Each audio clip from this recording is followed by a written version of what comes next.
Assalamualaikum warahmatullahi wabarakatuh. Sebelumnya yang terhormat Bapak Budi Naini dan Bapak Sunyoto Eko Nugroho selaku dosen pengampu mata kuliah Statistika Penelitian Pendidikan. Di sini saya, Saida Alisati Nur dengan NIM akhir 29, izin memaparkan hasil proyek saya yaitu mengenai analisis dari tiga data, yaitu dataset A, dataset B, dan dataset C, di mana untuk mengetahui apakah jenis kelamin itu berhubungan atau mempengaruhi skor postes atau hasil belajar dari kegiatan siswa. Baik, yang pertama adalah dataset A. Baik, yang pertama adalah dataset A, di mana dataset A ini berisi variabel jenis kelamin, yaitu variabel kategorik dan juga variabel skor post-test atau variabel nominal yang berisikan angka. Nah, di sini untuk persiapan datanya kita beri kode 1 dan 2 untuk memberitahu jenis kelamin laki-laki dan perempuan, karena di SPSS itu hanya bisa membaca kode angka, jadi tidak bisa membaca huruf. Jadi untuk laki-laki itu diberi kode 1 dan untuk perempuan itu diberi kode 2. Kemudian adalah pemilihan analisis. Nah, di sini analisis yang diperlukan adalah menggunakan uji T independen karena akan menghitung perbedaan antara dua kelompok independen atau dua kelompok yang berbeda. Nah, sebelum itu marilah kita mengetahui konsep dasar dari masing-masing uji statistik untuk dataset A. Nah, yang pertama adalah kita menggunakan uji normalitas, di mana konsep dasar dari uji normalitas adalah untuk memastikan apakah data penelitian itu berdistribusi normal atau tidak. Nah, uji ini merupakan syarat penting dalam penggunaan uji statistik parametrik seperti independent sample t-test, paired sample t-test, dan juga ANOVA. Nah, biasanya untuk uji normalitas Shapiro-Wilk itu menggunakan data dengan jumlah sampel yang relatif kecil, jadi di sini kita menggunakan uji normalitas Shapiro-Wilk. Kemudian untuk dasar pengambilan keputusan adalah jika nilai signifikansi itu lebih dari 0,05 maka data dianggap berdistribusi normal, dan jika nilai signifikansi itu kurang dari 0,05 maka data dianggap tidak berdistribusi normal. Nah, apabila data sudah dianggap berdistribusi normal, kita lanjut ke uji homogenitas. Nah, uji homogenitas ini dilakukan untuk mengetahui apakah dua atau lebih kelompok data itu berasal dari populasi dengan variansi yang sama atau homogen. Nah, uji ini juga merupakan syarat untuk menggunakan uji t-test ataupun ANOVA, di mana tujuan dari uji homogenitas adalah untuk memastikan bahwa kelompok data itu benar-benar berasal dari populasi yang homogen. Untuk dasar pengambilan keputusannya adalah jika nilai signifikansi itu lebih dari 0,05 maka distribusi data itu dianggap homogen, dan jika nilai signifikansinya kurang dari 0,05 maka distribusi data itu tidak homogen. Nah, uji homogenitas ini dapat dilakukan dengan beberapa metode seperti Levins test, Fisher, ataupun Bartlett. Nah, setelah data itu dianggap normal dan juga homogen, maka sudah bisa melaksanakan uji statistik, yaitu uji independent sample t-test. Nah, mengapa menggunakan uji independent sample t-test? Nah, uji beda sampel t-test merupakan uji beda dua kelompok yang tidak saling berpasangan, karena tujuannya adalah untuk mengetahui apakah terdapat perbedaan rata-rata antara dua kelompok yang independen, dan skala data yang digunakan dalam uji ini adalah interval atau rasio. Nah, uji ini tergolong dalam statistik parametrik, yang artinya data itu harus memenuhi asumsi normalitas, karena apabila data tidak berdistribusi normal maka uji ini tidak valid digunakan. Dan untuk alternatifnya dapat menggunakan uji non-parametrik, yaitu uji Mann-Whitney. Nah, untuk dasar pengambilan keputusan yaitu jika nilai signifikansinya itu lebih dari 0,05 maka data dianggap berdistribusi normal, dan jika nilai signifikansinya kurang dari 0,05 maka data dianggap tidak berdistribusi normal. Nah, untuk pemilihan uji statistik dan alasannya, tujuan dari analisis terhadap dataset A adalah untuk mengetahui apakah terdapat perbedaan skor post-test yang signifikan antara siswa laki-laki dan perempuan setelah mengikuti suatu kegiatan pembelajaran. Nah, karena yang dibandingkan adalah dua kelompok yang bersifat independen, yaitu kelompok siswa berdasarkan jenis kelamin, maka digunakanlah uji independent sample t-test, di mana tujuannya adalah untuk membandingkan rata-rata dua kelompok yang saling bebas atau tidak saling terkait. Karena apabila perbedaan tersebut signifikan, maka hal ini dapat menunjukkan bahwa jenis kelamin itu berpengaruh terhadap hasil post-test. Nah, apabila perbedaannya tidak signifikan, maka dapat disimpulkan bahwa tidak ada pengaruh yang nyata dari jenis kelamin terhadap skor post-test. Nah, untuk pemenuhan asumsi yang dipersyaratkan ada, karena kita menggunakan uji T independent sample t-test, maka terdapat dua asumsi yang harus dipenuhi agar hasilnya valid, yaitu adalah uji normalitas dan uji homogenitas. Nah, setelah kita melakukan persiapan data dan juga kita mengetahui apa saja asumsi yang harus dipenuhi dan tujuan menggunakan uji statistik tersebut, maka setelah ini kita akan melakukan proses analisis menggunakan aplikasi SPSS. Yang pertama adalah kita mempersiapkan datanya.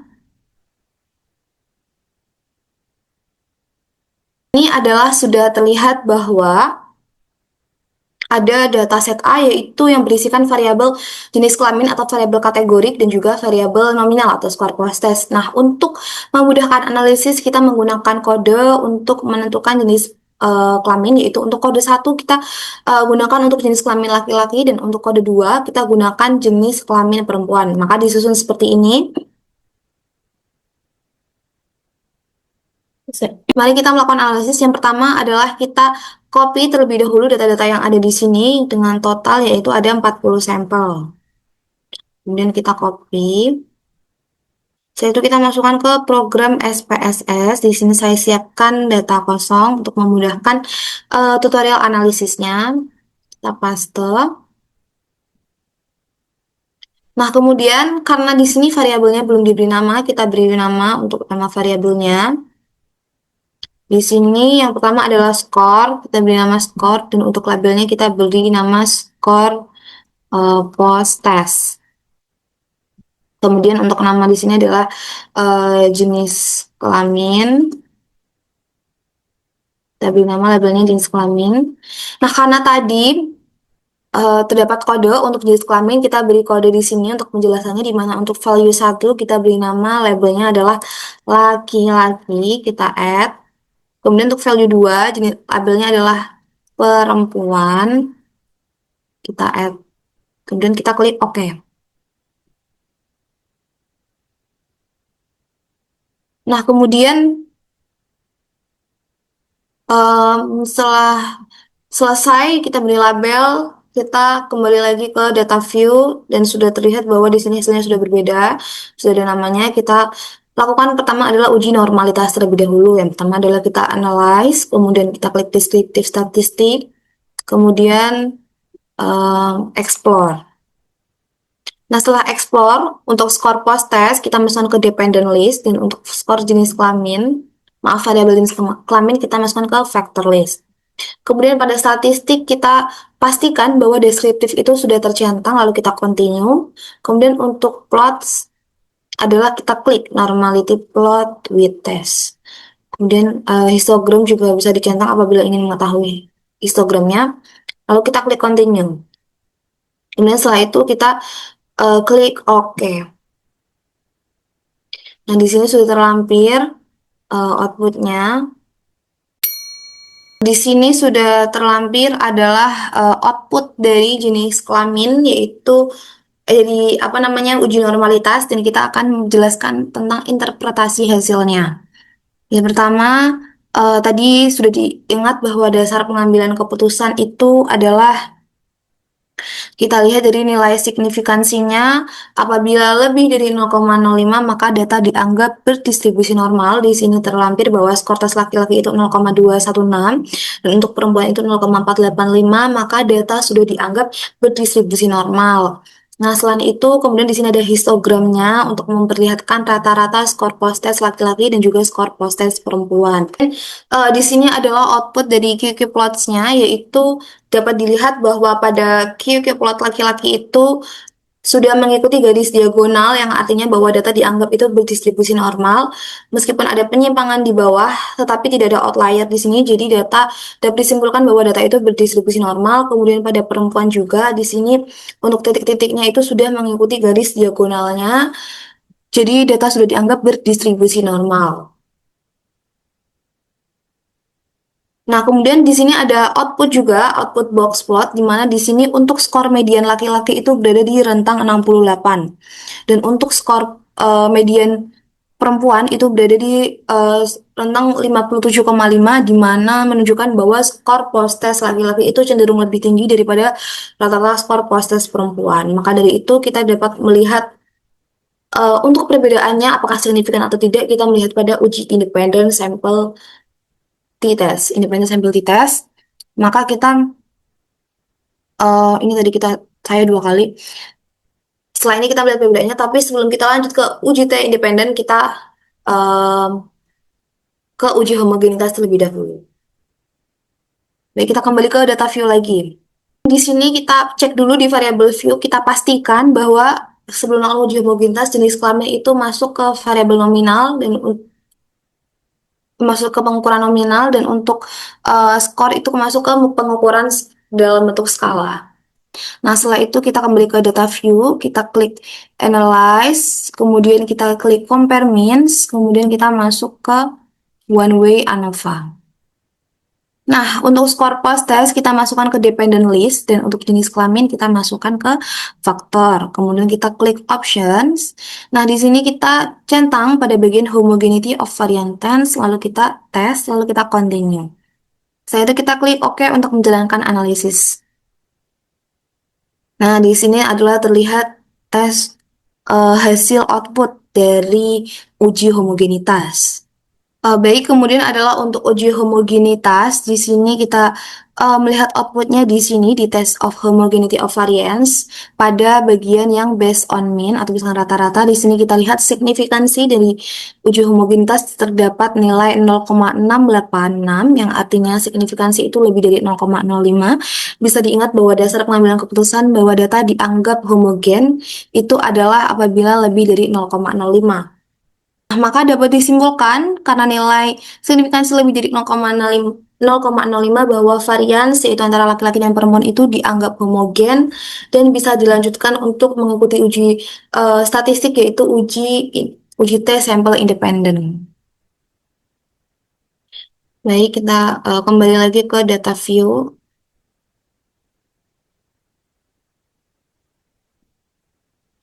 Baik, yang pertama untuk analisisnya adalah kita klik analyze, kemudian klik compare means, kemudian kita klik independent sample t-test. Setelah itu kita masukkan untuk variable score, kita masukkan ke test variable, dan untuk jenis kelamin kita masukkan ke grouping variable. Nah, di sini jangan lupa untuk klik define groups. Kita klik grup 1 itu untuk tadi laki-laki 1, grup 2 adalah 2 untuk perempuan, lalu kita continue. Nah, setelah define groupnya selesai, kita klik OK untuk memulai analisis. Di sini saya akan menjelaskan interpretasi hasil dari outputnya. Di sini terlihat karena tadi kita kan sudah melakukan uji homogenitas dan data dianggap homogen. Kalau data itu homogen, sudah terbukti homogen adalah kita menggunakan equal variance assume di sini. Tapi apabila data itu tidak homogen, maka nanti menggunakan equal variance not assume. Jadi kita menggunakan yang pertama ini. Dan bisa dilihat di sini adalah signifikansinya itu adalah 0,002, dan perlu diingat dasar pengambilan keputusan dari uji T sendiri adalah apabila kurang dari 0,005 maka data itu maka H0 itu ditolak dan H1 diterima, yang artinya terdapat perbedaan yang signifikan antara siswa laki-laki dan siswa perempuan. Nah, di sini terlihat dari perbedaan rata-rata adalah yaitu 10,9. Di sini untuk rata-rata skor proses laki-laki adalah jumlah 68,1 dan siswa perempuan adalah 57,2. Maka dapat dibuktikan bahwa H0 itu ditolak dan H1 diterima, yang berkesimpulan bahwa terdapat perbedaan yang signifikan antara siswa laki-laki dan siswa perempuan. Apa sih, Beb?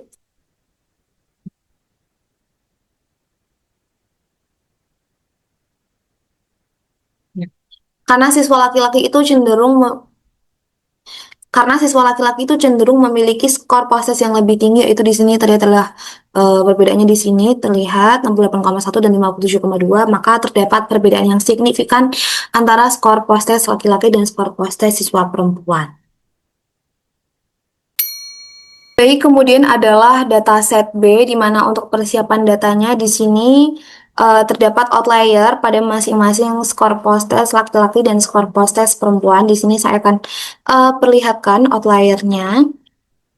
Nah, di sini data yang asalnya 40 sampel itu ditambah menjadi 4 sampel, di mana terdapat tambahan 2 outlier, yaitu 2 nilai 5 pada skor post-test laki-laki dan 2 nilai 100 pada skor post-test perempuan. Nah, tujuan dari analisis ini adalah untuk mengetahui apakah apakah ada dampak nilai ekstrim terhadap analisis statistiknya? Nah, kemudian adalah pemilihan uji statistik dan alasannya, karena di sini dataset B itu mengandung outlier yang cukup ekstrim karena sangat jauh dari rata-rata nilai yang didapat para siswa, maka uji parametrik seperti uji T sampel independen itu tidak lagi tepat digunakan karena sangat sensitif terhadap nilai-nilai ekstrim. Tetapi kita nanti cek dulu uji normalitasnya, apakah karena dari syarat dari uji independensitas adalah memenuhi data berdistribusi normal terlebih dahulu. Oleh karena itu, nanti karena uji tes sampel independen itu sensitif terhadap nilai-nilai ekstrim, kita akan menggunakan uji Mann-Whitney karena uji Mann-Whitney itu cocok untuk data-data yang mengandung outlier. Nah, Mann-Whitney ini digunakan karena untuk membandingkan dua kelompok independen terhadap skor ordinal atau interval yang tidak berdistribusi normal. Nah, karena dalam konteks ini, Mann-Whitney akan digunakan untuk mengetahui apakah terdapat perbedaan skor post-test yang signifikan antara siswa laki-laki dan perempuan meskipun datanya itu mengandung outlier. Nah, kemudian di sini saya akan menjelaskan dari konsep dasar dari uji Mann-Whitney, yaitu adalah uji Mann-Whitney merupakan uji beda dua kelompok yang tidak saling berpasangan seperti independent sample test, namun digunakan apabila datanya itu tidak berdistribusi normal. Nah, untuk skala data yang digunakan adalah ordinal, tetapi bisa juga menggunakan data interval atau rasio selama asumsi normalitasnya itu tidak terpenuhi. Nah, uji Mann-Whitney ini termasuk ke dalam statistik non-parametrik dan merupakan alternatif dari uji T apabila datanya itu tidak memenuhi asumsi parametrik. Untuk dasar pengambilan keputusannya adalah jika nilai signifikansinya itu kurang dari 0,05, maka terdapat perbedaan yang signifikan antara dua kelompok, dan apabila nilai signifikansinya itu lebih dari 0,05, maka tidak terdapat perbedaan yang signifikan. Kemudian adalah asumsi. Pemenuhan asumsi yang dipersyaratkan. Karena berbeda dengan uji T, Mann-Whitney itu tidak mensyaratkan uji normalitas. Karena memang uji Mann-Whitney digunakan ketika asumsi normalitas tidak terpenuhi. Namun, Mann-Whitney itu memiliki asumsi lain yang tetap perlu diperhatikan, yaitu yang pertama adalah independensi antar kelompok, di mana skor dari satu kelompok tidak boleh mempengaruhi skor kelompok lainnya. Kemudian kedua adalah minimal skala ordinal, di mana data yang dianalisis itu minimal berskala ordinal atau urutan.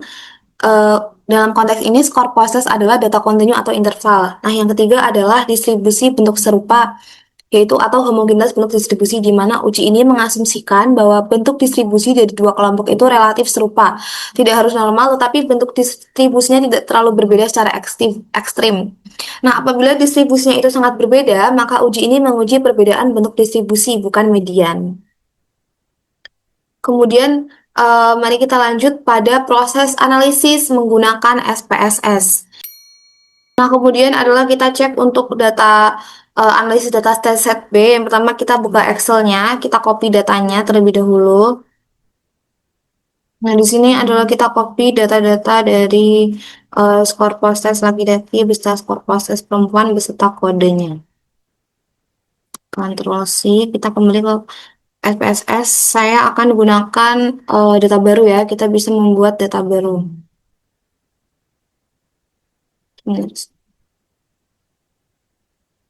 Nah, kemudian kita paste.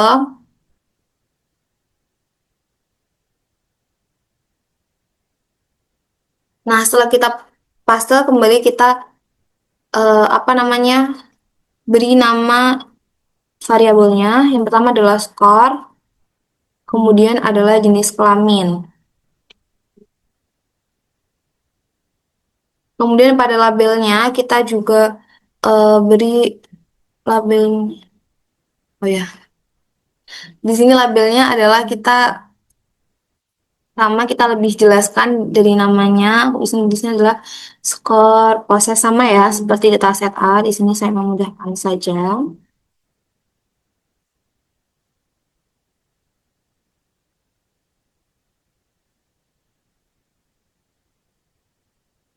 Nah, di sini kemudian pada values kita klik sama seperti tadi penjelasan dari masing-masing label, satu untuk laki-laki dan dua untuk perempuan. Belum di add. Kemudian di sini adalah untuk perempuan. Kita add, kemudian kita klik OK. Nah, kemudian untuk analisisnya kita kembali ke data view, kemudian kita klik analyze, kemudian oh ya, sebelum itu kita pastikan bahwa datanya itu benar-benar tidak memenuhi asumsi normalitas. Seperti tadi kita cek pada explore.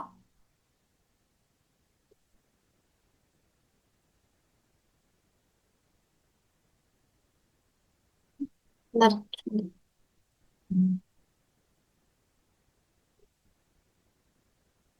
Skor test kita masukkan, jenis kelamin kita masukkan ke vektor, plots kita klik normality plot with test. Kita continue, dan kita klik OK. Sebentar ini Mas loading. Nah, di sini adalah terlihat bahwa signifikansinya itu adalah kurang dari 0,005. Di mana jadinya adalah tidak memenuhi asumsi normalitas di sini yang semuanya masih kurang dari 0,005 yang artinya tidak memenuhi asumsi normalitas. Jadinya kita akan menggunakan uji Main Whitney. Caranya adalah kita klik analyze, kemudian kita klik non-parametric test, kemudian kita klik legacy dialog, kemudian two independent samples. Setelah itu adalah skor proses kita masukkan ke test variable list, kemudian untuk jenis kelamin kita masukkan ke grouping variable. Jangan lupa untuk define group seperti tadi, grup 1 untuk 1 dan grup 2 untuk 2. Kita cek dua optionnya, oke. Pastikan main Whitney nya sudah tercentang. Nah, maka akan keluar interpretasi hasilnya. Di sini adalah output dari main Whitney.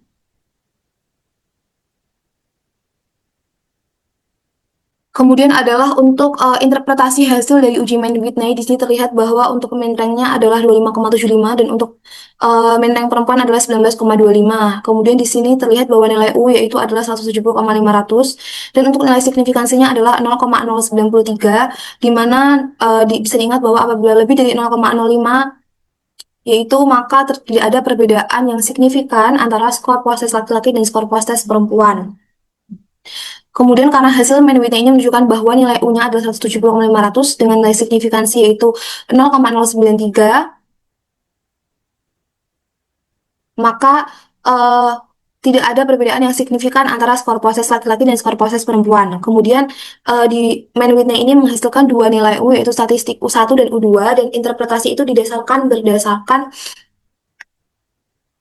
pada nilai U yang terkecil dalam hal ini adalah U sama dengan 170,500. Karena jika dibandingkan dengan nilai kritis dari tabel distribusi main Whitney untuk N1 sama dengan 22 dan N2 sama dengan 22 dan pada alfa 0,05 yang berarti U tabelnya adalah 150, maka karena U hitung 170,500 lebih dari U tabel yaitu 150, maka tidak terdapat perbedaan yang mencolok antara dua kelompok. Nah, karena meskipun bisa dilihat di sini adalah mentangnya terdapat perbedaan, tetapi perbedaan tersebut tidak signifikan secara statistik dan dapat disimpulkan bahwa tidak ada perbedaan skor proses yang nyata antara kelompok satu, yaitu laki-laki dan juga perempuan dalam analisis ini. Maka bisa disimpulkan bahwa dampak nilai ekstrim atau outlier itu pertama berpengaruh terhadap distribusi data dari tidak berdistribusi normal dan dampaknya adalah tidak ada perbedaan yang signifikan antara kedua kelompok. Gitu. Nah, yang kemudian adalah data C. Data C ini merupakan versi kategorikal dari dataset A, di mana skor proses itu diubah menjadi 3 kategori, yaitu data rendah, data yang berada pada kisaran kurang dari 50, kemudian data sedang berada pada rentang 50-75, dan juga data tinggi atau skor tinggi yang artinya lebih dari 75. Kemudian data ini mengubah variabel skor post test yang semula numerik menjadi data ordinal atau kategori berjenjang, di mana tujuannya adalah untuk melihat apakah terdapat hubungan jenis kelamin dan kategori skor post test. Nah, kemudian untuk pemilihan uji statistik dan alasannya, karena yang ingin dianalisis adalah apakah jenis kelamin itu berhubungan dengan kategori skor post test, maka uji statistik yang tepat adalah uji chi-square untuk independensi. Karena uji chi-square itu digunakan untuk menguji hubungan atau asosiasi antara dua variabel kategorikal, di mana dalam datasetnya adalah variabel 1 yaitu jenis kelamin dengan kategori nominal, dan variabel 2 kategori skor post test di mana kategorinya adalah ordinal. Nah, uji chi-square ini bertujuan untuk menguji apakah distribusi kategori skor post test berbeda secara signifikan antara kelompok laki-laki dan perempuan.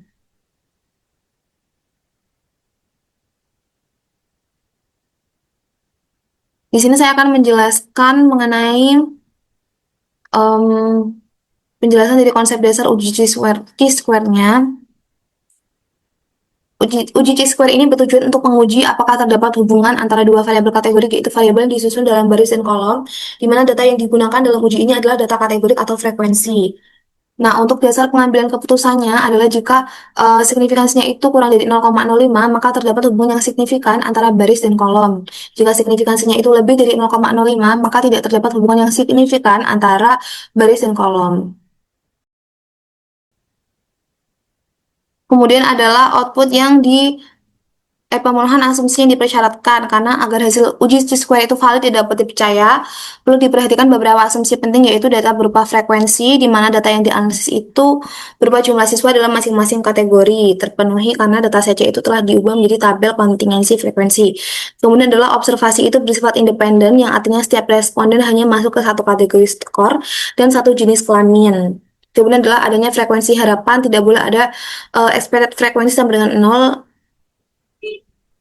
Kemudian adalah ukuran sampel itu mencukupi, Chi-square itu kurang cocok untuk sampel yang sangat kecil, dan di sini sampelnya berjumlah 40. Kemudian kita lanjut ke proses analisisnya. Baik, kemudian adalah kita melakukan proses analisis dataset C menggunakan aplikasi SPSS. Yang pertama kita ke dataset C terlebih dahulu. Nah, di sini perbedaannya dari dataset sebelumnya adalah di sini kita memberi kode untuk semua jenisnya. Jadi baik perempuan maupun baik jenis kelamin maupun skor posisinya kita beri kode. Di sini adalah untuk laki-laki satu dan perempuan dua. Nah, di sini kita juga mengurutkan data dari yang terkecil sampai terendah, karena nantinya kita akan menggunakan rentang kategori. Di sini ada keterangan kodenya.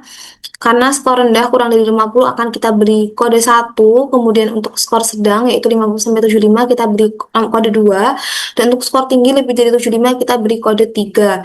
Yang nantinya di sini akan kita beri kode semuanya, yaitu baik jenis kelamin maupun kodenya. Sudah terlihat di sini untuk keterangan kodenya. Di sini kita mengurutkan yaitu dari small to largest. Nah, setelah itu kita copy. Yang pertama adalah pada jenis kelamin yang totalnya adalah 40 sampel. Kita masukkan ke SPSS. Di sini saya akan membuka membuat data baru juga untuk memudahkan tutorialnya.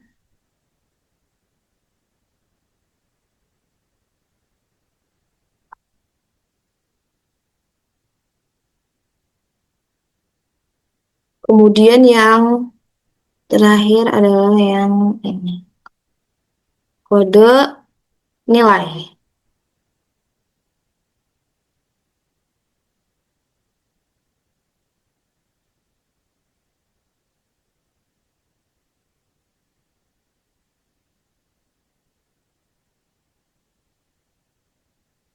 Ini adalah kode nilai kita eh, ke SPSS-nya.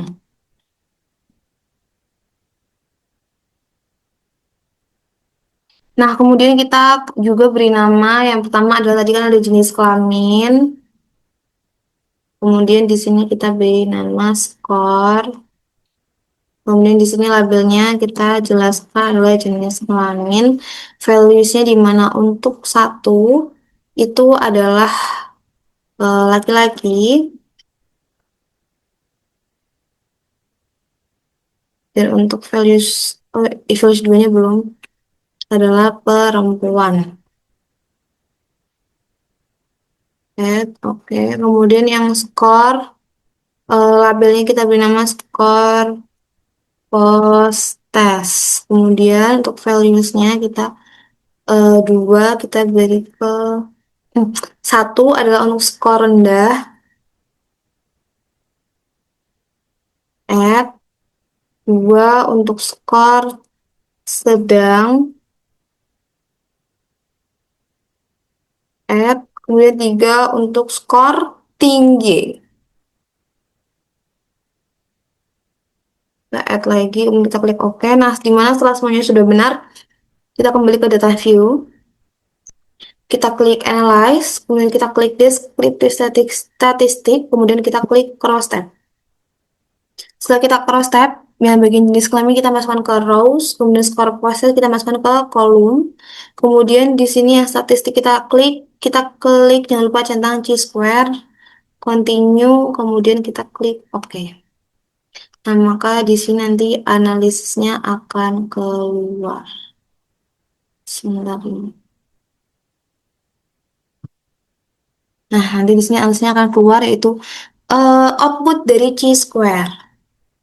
Nah, di sini saya akan menjelaskan mengenai interpretasi hasil dari chi-square-nya. Yang pertama adalah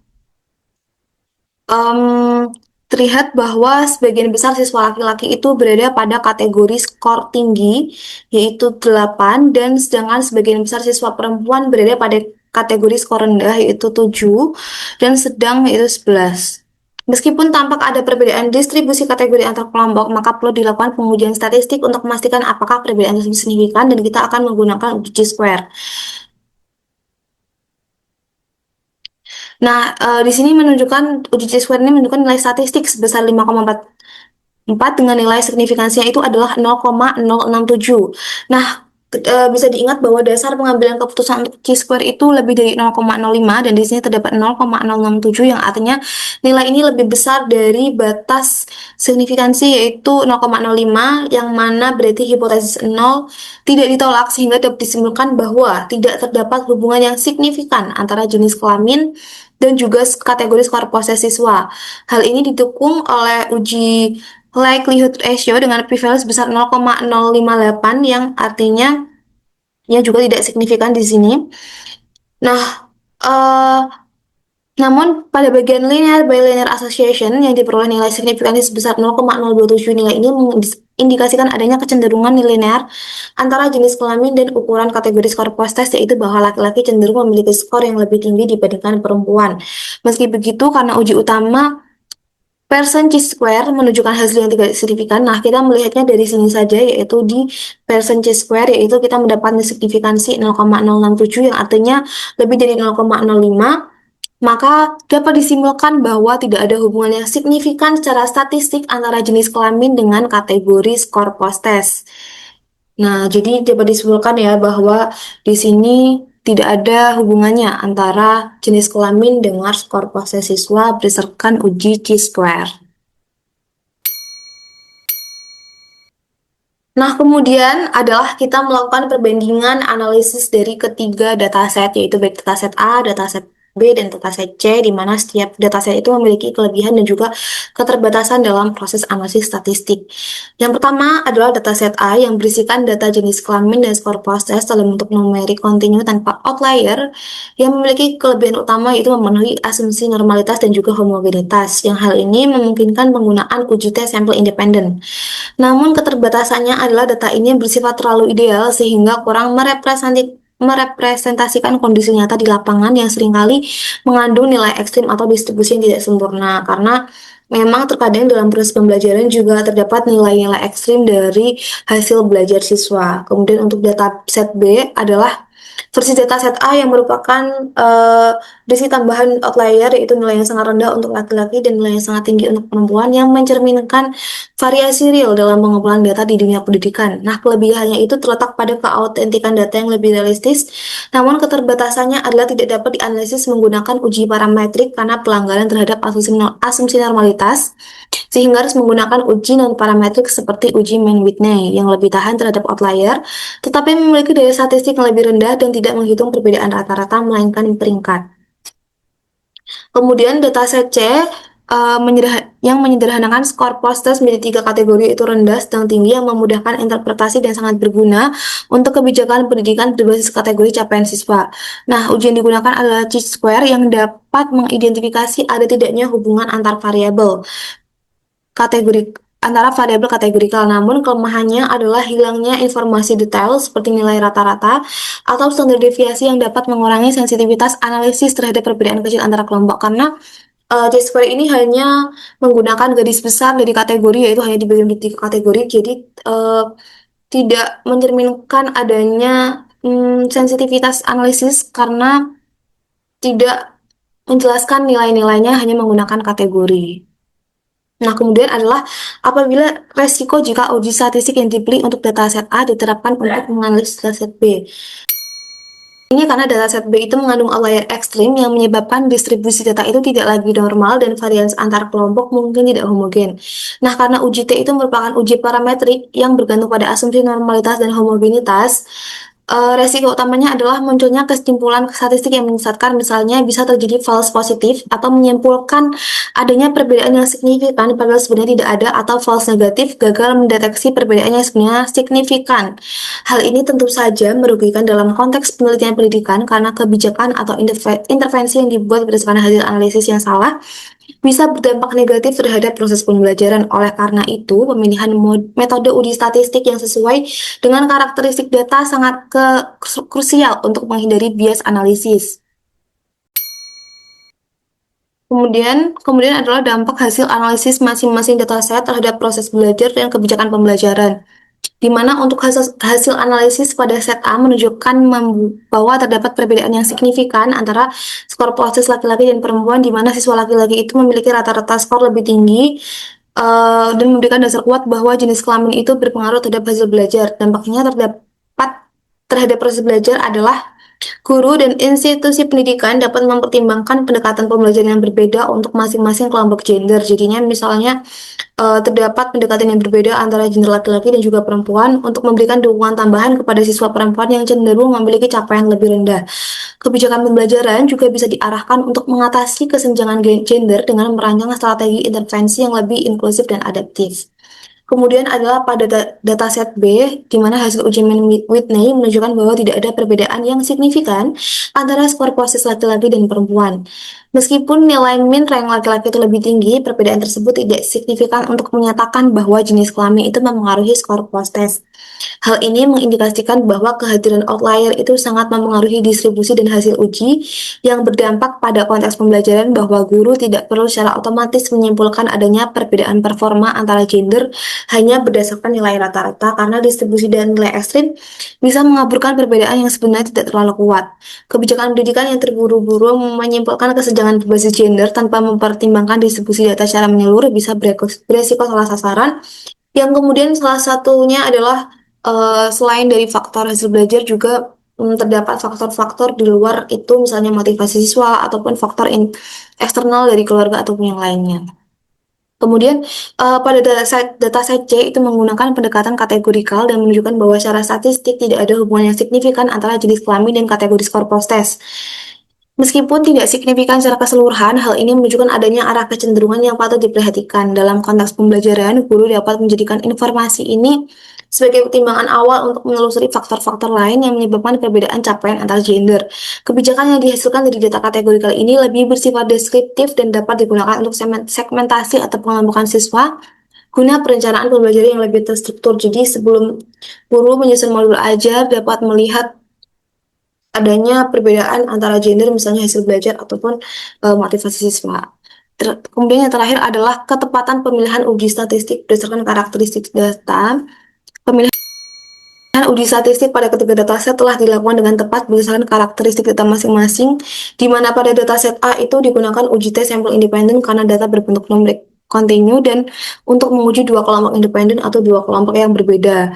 Dan ini telah dibuktikan bahwa data itu memenuhi asumsi normalitas dan juga asumsi homogenitas, yang menjadikan uji T merupakan pilihan yang paling kuat dan efisien untuk menguji perbedaan rata-rata antar kelompok.